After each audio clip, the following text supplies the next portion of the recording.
Good evening. Good evening. We are going on with the revision on the mole concept. The first question is on what is empirical formula. Now, empirical formula is the simplest formula that shows simple whole number ratio in which atoms combine to form a molecule or to form a compound.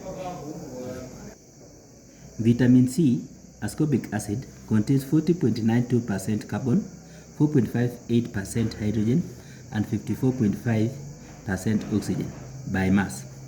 Carbon is equals to 12.0, hydrogen is equals to 1.0, and oxygen is equals to 16.0.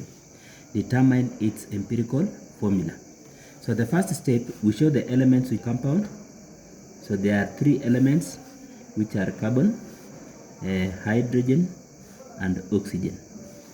From there, we go to percentage composition by mass.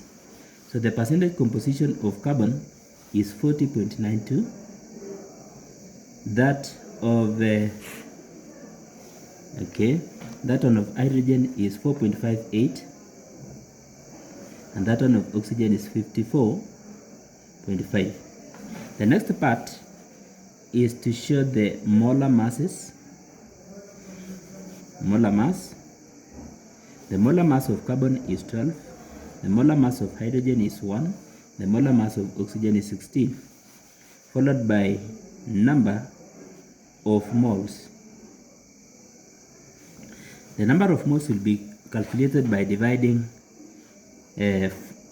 percentage composition and molar mass. So you'll have 40.92. We divide by 12, and here we have 4.58.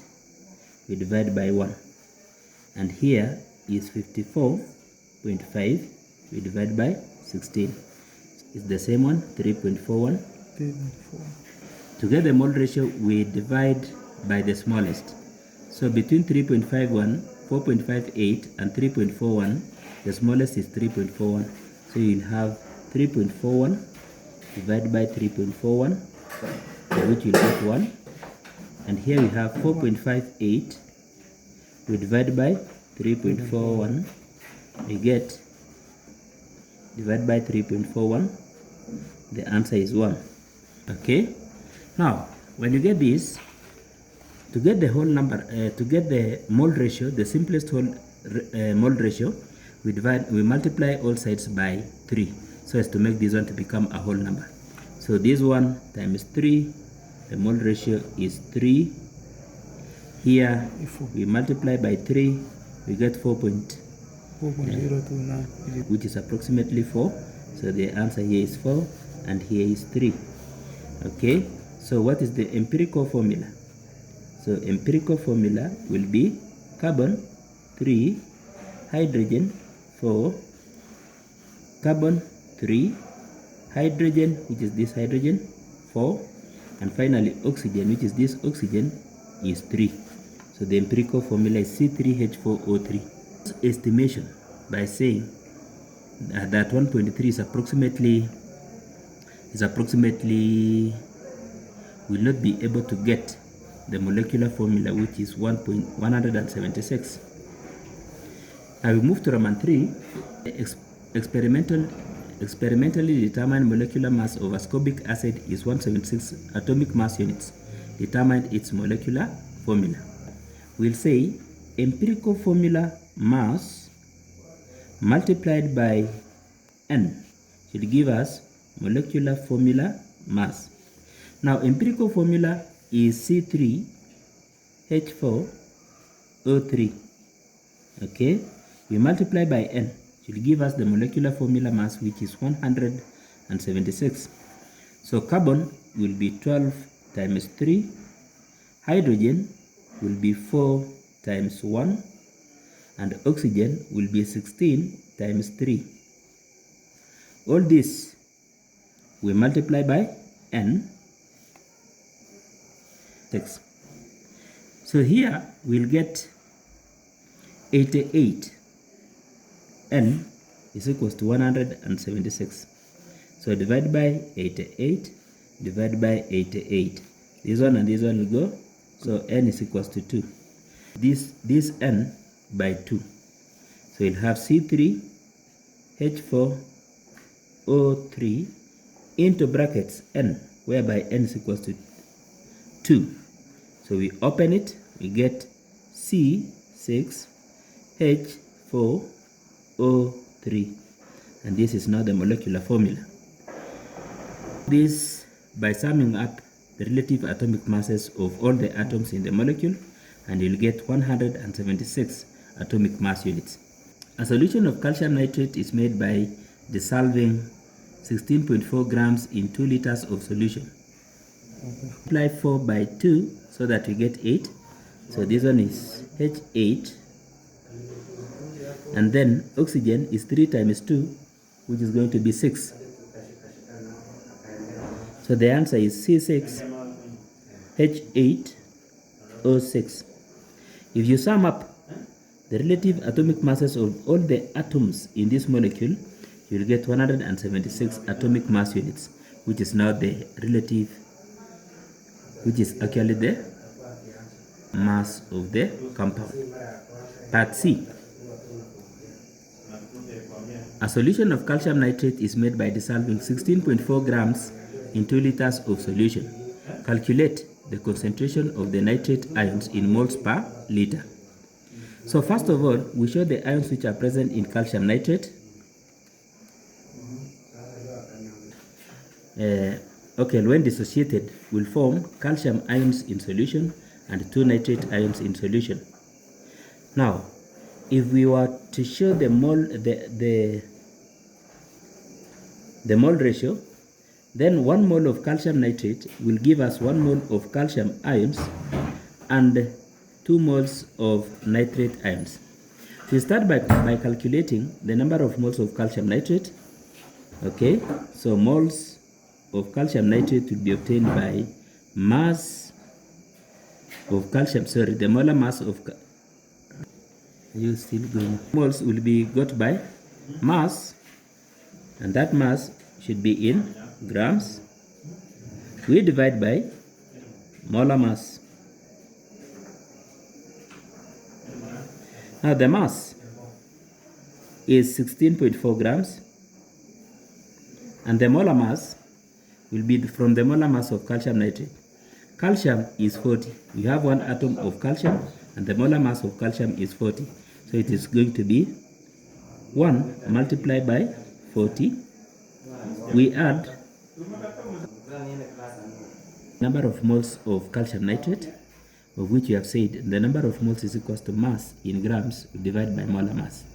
Now the mass is 16.4 grams, and the molar mass is obtained by summing up the relative atomic masses of atoms which are present in the molecule. So calcium atom is 1, and the relative atomic mass of calcium is 40, so it will be 1 times 40. We add nitrogen is 1 atom times 2, so it is 2 atoms of nitrogen times the relative atomic mass of nitrogen, which is 14. Then we add oxygen. Oxygen are 3 times 2, which is equals to 6 atoms. We multiply by 16. When you sum up all these, you get the molar mass of the calcium nitrate. So the number of moles will be mass, which is 16.4. We divide by the molar mass, which is 164, obtained by summing up all these. Therefore, the answer is 0.1 moles. Now, we work out the mole ratio of calcium nitrate to nitrate ions. So, calcium nitrate mole ratio is 1, nitrate ions mole ratio is 2.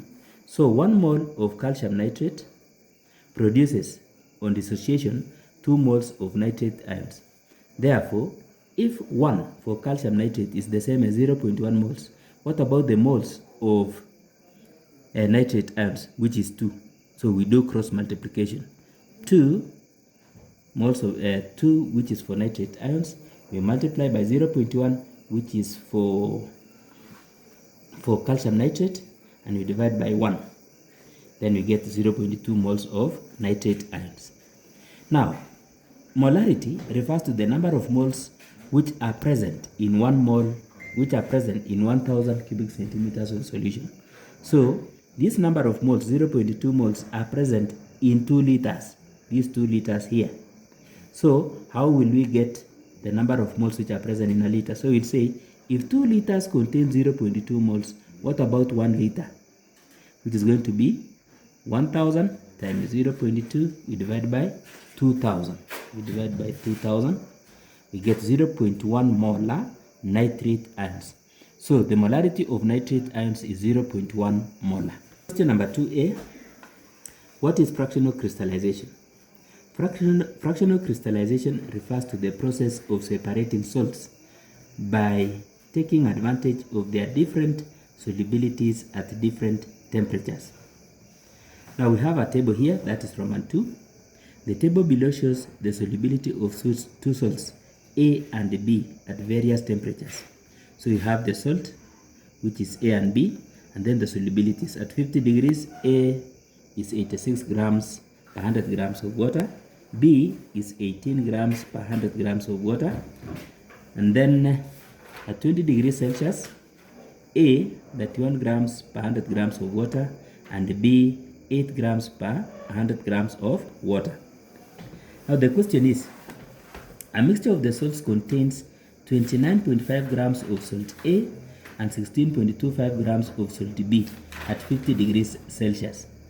The mixture is cooled to 20 degrees Celsius. Determine the mass of the salt that crystallizes 3 marks. So the first step is to identify the mass which is present. So salt A at 50 degrees Celsius contains 29.5 grams, not 86 grams, but 29.5 grams. B is 16.25 grams. That is available, but the solubility is 18 grams. So we don't have 18, but we have 16.25 grams in solution. Here we don't have 86, but we have 29.5 grams in solution. Now we want to see the mass that crystallizes out at 20 degrees Celsius. So at 20 degrees Celsius, the solubility is 31 for salt A. So it means no salt crystallizes. Why is there no salt crystallizing? Because solubility, which is 31 grams per 100 grams of water, is lower than the mass that you have been given, which is 29.5 grams. So it means at 20 degrees Celsius, this salt still at 20 degrees Celsius, the solution still requires more solute of A so that we can reach 31 grams. That's why we are saying no salt crystallizes. For B, the salt that is available is 16.25 grams, but the one which is now in solution is 8 grams. Then it means we'll subtract to get the mass that has crystallized out, which is 16.25 grams, we less 8 grams. 16.25 we less 8, we get 8.25 grams of B that has crystallized out.